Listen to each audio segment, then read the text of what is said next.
আসসালামু আলাইকুম। এই যে দেখেন হাঁসের বাচ্চাগুলো আজকে একদিন বয়স হচ্ছে, এগুলা কালকে নিয়েছি। এগুলো হচ্ছে দেশি হাঁসের বাচ্চা। এই যে এগুলো হচ্ছে দেশি হাঁসের বাচ্চা। তো অনেক সুন্দর বাচ্চাগুলো দেখেন। আর এখন আপাতত ফিট খাওয়াচ্ছি, খাবার খাইছে অনেকটা ভালোই, অনেক সুন্দর বাচ্চাগুলো।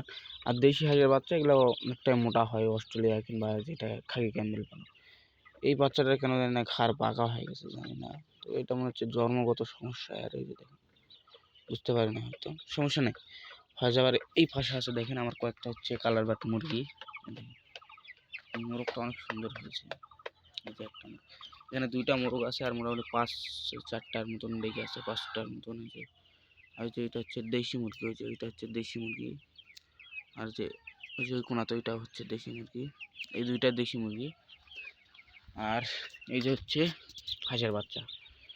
আশা করি আর 5-6 দিনের মধ্যে এগুলা পানি ছাড় দেওয়া শুরু করে দেবো। আর আপনারা অবশ্যই দোয়া করবেন যাতে আমার খামারটা আরও বড় করতে পারি। তো আর কাল থেকে, আর ইনশাআল্লাহ কালকে বোধহয় আমার ইনকিউবেটর থেকে দেশি মুরগির ডিম ফুটবে যা মনে হইতেছে। তো কালকে যদি ডিম ফোটে তাহলে তো অবশ্যই আমি ভিডিও দেবো। আপনারা সকলের সাথে থাকবেন, সুস্থ থাকবেন, ভালো থাকবেন। আসসালামু আলাইকুম।